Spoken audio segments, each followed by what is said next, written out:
ഏറ്റവും വലിയ കാര്യം വിദ്യാഭ്യാസമാണ്. അപ്പൊ ഞാൻ എൻ്റെ ആദ്യ സിനിമയിലേക്ക് വരുന്നത് മറ്റൊന്നുമല്ല, പ്രാഞ്ചേട്ടൻ എന്ന് പറയുന്ന സിനിമയിൽ വിദ്യാഭ്യാസത്തിന് വേണ്ടിയിട്ടാണ് പറയുന്നത്. 10ാം ക്ലാസ് വിദ്യാഭ്യാസം ഇല്ലാത്ത അതിലൊരു പോളി എന്ന് പറയുന്ന പയ്യനെ മമ്മൂക്കയും കൂടി 10ാം ക്ലാസ് പരീക്ഷ എഴുതുന്നതാണ് അതിന്റെ ക്ലൈമാക്സ്. എല്ലാവരും തമാശപ്പടായിട്ടാണ് കണ്ടുള്ളത്, പക്ഷെ അത് വിദ്യാഭ്യാസത്തിന് വേണ്ടിയുള്ള സിനിമയാണ്. നമ്മുടെ അടുത്ത തലമുറക്ക് കൊടുക്കാൻ പറ്റാവുന്ന ഏറ്റവും വലിയ ഗിഫ്റ്റ് വിദ്യാഭ്യാസമാണ്, അല്ലാതെ സമ്പാദ്യമല്ല. 1000 ഏക്കർ സ്വത്തോ കാറോ വീടോ അല്ല അവർക്ക് കൊടുക്കേണ്ടത്. അതാണ് വളരെ കൃത്യമായിട്ട് നമ്മുടെ MP പറഞ്ഞു തന്നത്. അപ്പോൾ ഞാൻ പല സ്ഥലങ്ങളിൽ ചെല്ലുമ്പോൾ ചോദിക്കാറുണ്ട്, ഈ സ്കൂളുകളിലൊക്കെ ചെല്ലുമ്പോൾ ചോദിക്കും ഭാവിയിൽ എന്താവണം. കുട്ടികളോട് ചോദിക്കുമ്പോൾ ഡോക്ടർ ആവണം, എഞ്ചിനീയർ ആവണം, ഇത് തന്നെ പറയുന്നത്. അപ്പോൾ വേദിയിൽ മന്ത്രി MLA ഒക്കെ ഉണ്ടായിരുന്നു. ഞാൻ ചോദിച്ചു, നിങ്ങൾക്ക് മന്ത്രി MLA ഒന്നും ആവണ്ടേ? അപ്പോൾ ഒരു കുട്ടി പറഞ്ഞത്, മന്ത്രി MLA ഒക്കെ ആയിട്ടുണ്ടെങ്കിൽ വിജിലൻസ് കേസിൽ പെടുന്നു. കാരണം നമ്മൾ പത്രത്തിൽ പിള്ളേർ വായിക്കുന്നത് 5 വർഷം ഭരിക്കും, അടുത്ത കേസിൽ പെടും, പിന്നെ അടുത്ത ആൾക്കാർ വരും, അവർ ഭരിക്കും, അവർ വീണ്ടും കേസിൽ പെടും. ഇത് തന്നെയാണ് കണ്ടുകൊണ്ടിരിക്കുന്നത്. പക്ഷെ ഇപ്പോൾ റീമൈഗ്രേഷൻ നടക്കുന്ന സമയമാണ്. ഞാനിപ്പോൾ UK പോയിരുന്നു. അവിടെയുള്ള വിദ്യാർത്ഥികൾക്ക് തിരിച്ചു വന്നിരിക്കുക. 10 ലക്ഷത്തോളം വിദ്യാർത്ഥിനികളാണ് തിരിച്ച് കേരളത്തിലേക്ക് വരേണ്ടത്. ആ വരാൻ പോകുന്ന കുട്ടികൾക്ക് ഇവിടെ പ്രൊജക്റ്റുകൾ ഉണ്ടാക്കി കൊടുക്കേണ്ടവരാണ് പഞ്ചായത്ത് പ്രസിഡന്റും MLA MP-യും. അപ്പൊ പുതിയ തലമുറയിലുള്ള കുട്ടികൾ ഇവിടെ നേതൃത്വം കൊടുക്കാനും തയ്യാറാവണം, അവർ നേതാക്കന്മാരായിട്ട് മാറണം. ഇതിലേക്ക് അവർ വരുന്നേ ഇല്ല. കാരണം ഇത് തന്നെയാണ്. വിദ്യാഭ്യാസത്തിലൂടെ ഒരുപാട് കാര്യങ്ങൾ എനിക്ക് നേടാൻ സാധിച്ചിട്ടുണ്ട്. ഞാനിപ്പോൾ ഇവിടെ ഇരിക്കുന്നത് വിദ്യാഭ്യാസം കൊണ്ട് തന്നെ. നിങ്ങൾ TV-യിൽ ഞാൻ ജഡ്ജ് ചെയ്യുന്നതൊക്കെ കണ്ടിട്ടുണ്ട്. ഞാൻ, മിഥുൻ, പ്രചോദ്, ഞങ്ങളെല്ലാം ബേസിക്കലി ഡിഗ്രി ഹോൾഡേഴ്സാണ്. ഒരു ചാനലിലേക്കോ എൻ്റർടൈൻമെൻറ്റിലേക്കോ സെലക്ട് ചെയ്യുമ്പോൾ അവർ ആദ്യം പ്രൊഫൈൽ നോക്കും, നമ്മുടെ എന്താണ് പ്രൊഫൈൽ. അതുകൊണ്ട് പിള്ളേർക്ക് പാടാനും പാട്ട് പാടാനും പ്രസംഗിക്കാനൊക്കെ കഴിവുണ്ടാവും. പക്ഷെ വിദ്യാഭ്യാസം കൂടുണ്ടെങ്കിൽ ഇനിയുള്ള കാലത്ത് സാധിക്കുകയുള്ളൂ. പല മാതാപിതാക്കൾക്ക് അതൊക്കെ നഷ്ടപ്പെട്ടിട്ടുണ്ട്. പക്ഷെ നമ്മുടെ മക്കൾക്ക് അത് കൊടുക്കണമെന്നാണ് പറയുന്നത്. ആ വിദ്യാഭ്യാസമാണ് പലരെയും സിനിമയിലാണെങ്കിൽ പോലും. സുരേഷ് ഗോപി എന്ന് പറയുന്ന നടൻ ബെസ്റ്റ് ക്വിസ് മാസ്റ്ററായി മാറിയത് അദ്ദേഹത്തിന്റെ ഇംഗ്ലീഷ് ആക്സെന്റ് ആണ്. അദ്ദേഹം ഏറ്റവും ബെസ്റ്റ് സ്കൂളിലാണ് കൊല്ലത്ത് പഠിച്ചത്. ഫാത്തിമ സ്കൂളിൽ പഠിച്ചു. അതിനുശേഷം MA കാരനാണ്. സുരേഷ് ഗോപിയുടെ അവതരണങ്ങൾ കണ്ടിട്ടില്ല? കോടീശ്വരൻ എന്ന പ്രോഗ്രാമിലൊക്കെ അദ്ദേഹം അവതരിപ്പിക്കുന്നത് എങ്ങനെയാണ്? Welcome to the show of information and entertainment. ഞാൻ ചോദിക്കുന്ന ചോദ്യത്തിന് കൃത്യമായിട്ട് ഉത്തരം പറഞ്ഞാൽ നിങ്ങൾക്ക് കിട്ടുന്നത് 5000 രൂപയാണ്. Yes, 50,000 rupees. My first question, എൻ്റെ ആദ്യ ചോദ്യം, മലയാള സിനിമയിൽ ഷിറ്റ് എന്ന വാക്കിന് പ്രചുര പ്രചാരം നൽകിയ അതുല്യ പ്രതിഭാവിലാസക്കാരനായ നടൻ ആരാണ്?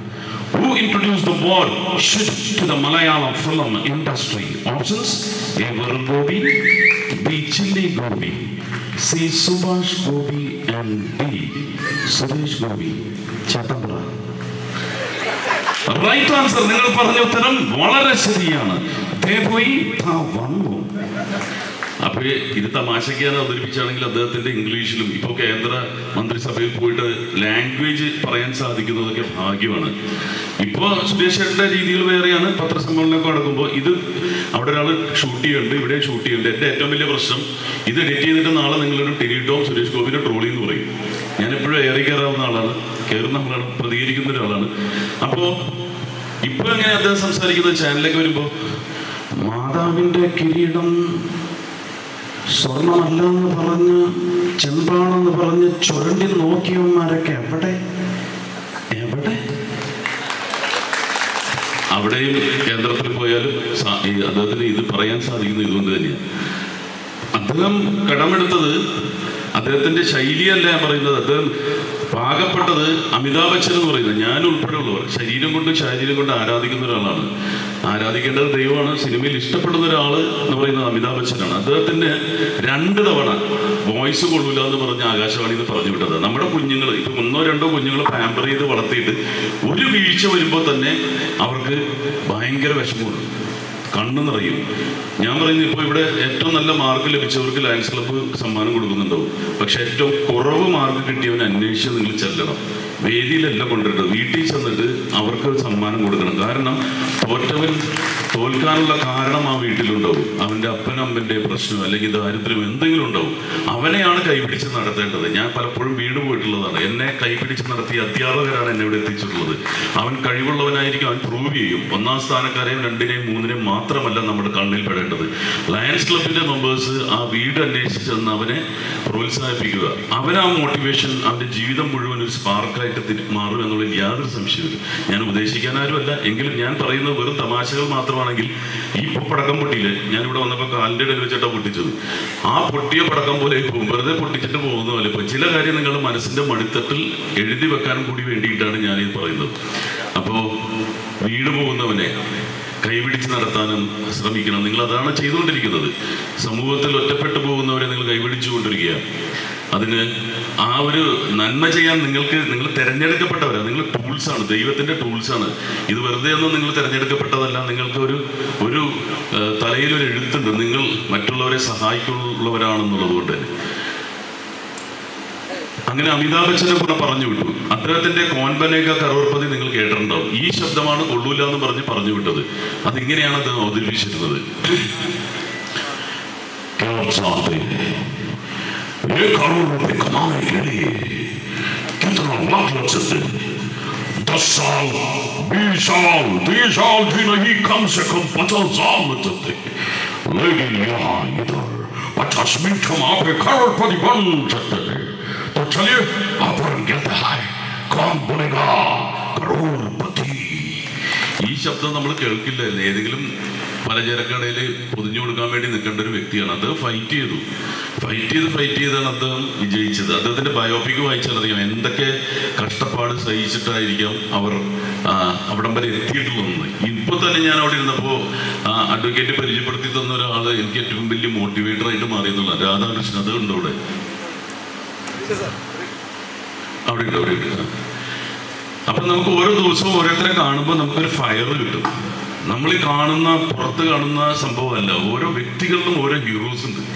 അപ്പൊ അത് കണ്ടെത്താനാണ് ഞാൻ നടക്കുന്നത്. ഞാനൊരു സ്ഥലത്ത് നിന്നാൽ സിനിമയെ കുറിച്ചല്ല വിശദീകരണം നടത്തുന്നത്. ഞാൻ ജീവിത അനുഭവങ്ങളെ റിയൽ ടീച്ചേഴ്സ് എന്ന് പറയുന്നത്, നമ്മളെ പഠിപ്പിക്കുന്നത് എന്ന് പറയുന്നത് ഇതുപോലുള്ള ആൾക്കാരാണ്.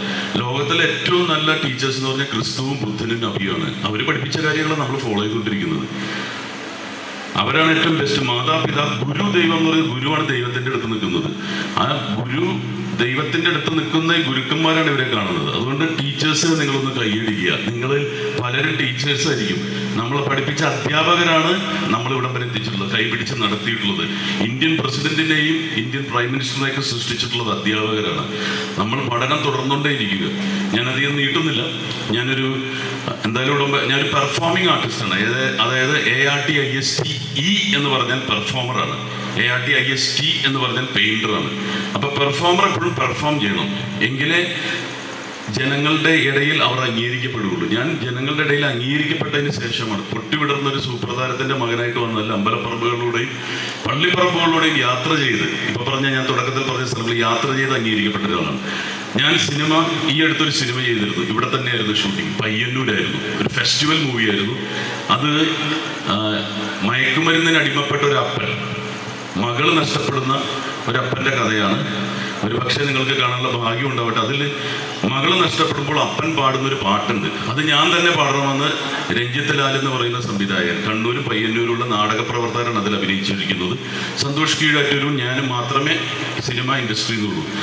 അപ്പോൾ ഈ ഗാനം ചിട്ടപ്പെടുത്തിയത് സക്രിയ ബക്കളം എന്ന് പറഞ്ഞ ഒരാളായിരുന്നു. അദ്ദേഹത്തിന് ഇത് കേൾക്കാനുള്ള ഭാഗ്യം ഉണ്ടായില്ല. അതിനുമുമ്പ് അദ്ദേഹം മരണപ്പെട്ടു പോയി. ഷംന എന്ന് പറഞ്ഞൊരു കുട്ടിയാണ് ഇത് പൂർത്തിയാക്കിയത്. ഐഡിയ സ്റ്റാർ സിംഗറിൽ ഞാനിത് പാടിയിരുന്നു. ചിത്രചേച്ചിക്ക് ഇത്തിരി ഫീൽ ചെയ്തു, കാരണം അവർക്ക് മകൾ നഷ്ടപ്പെട്ടതാണ്. ഇത് വിനീത് ശ്രീനിവാസിന്റെ പേജിലാണ് ഷെയർ ചെയ്തിട്ടുള്ളത്. പെൺകുട്ടികളെ കുറിച്ചാണ് ഞാൻ പറഞ്ഞു വരുന്നത്. അവരാണ് തലമുറ ഉണ്ടാക്കേണ്ടത്. അവരാണ് മാലാഖമാർ. ഓരോ മണിക്കൂറിലും ഓരോ പെൺകുട്ടികൾ വെച്ച് പീഡിപ്പിക്കപ്പെടുന്നു എന്നാണ് പറയുന്നത്. ഇനിയുള്ള വർഷങ്ങളിൽ നമ്മൾ ഇപ്പോൾ ലയൺസ് ക്ലബിലുള്ളവരോടാണ് പ്രത്യേകിച്ച് പറഞ്ഞു തരേണ്ട ആവശ്യമില്ല. ഞാൻ എൻ്റെ വീടെന്ന് പറഞ്ഞ് ജീവിക്കുന്നവരല്ല. ഒരു കുട്ടി ഒറ്റക്ക് നിൽക്കുകയാണെങ്കിൽ അവൻ്റെ കൂടെ നിൽക്കുന്നത് ആരാണെന്ന് നമ്മൾ ശ്രദ്ധിക്കുക. എൻ്റെ കുഞ്ഞല്ല എന്ന് പറഞ്ഞ് തിരിഞ്ഞു നോക്കാതിരിക്കാതിരിക്കുക. കാരണം ജാഗ്രത അത്യാവശ്യമാണ്. ഈ ഗാനം നിങ്ങൾക്കായിട്ട് ഞാൻ ആലപിക്കുകയാണ്. അപ്പോൾ ആ ട്രാക്ക് ഒന്ന് പ്ലേ ചെയ്യാം.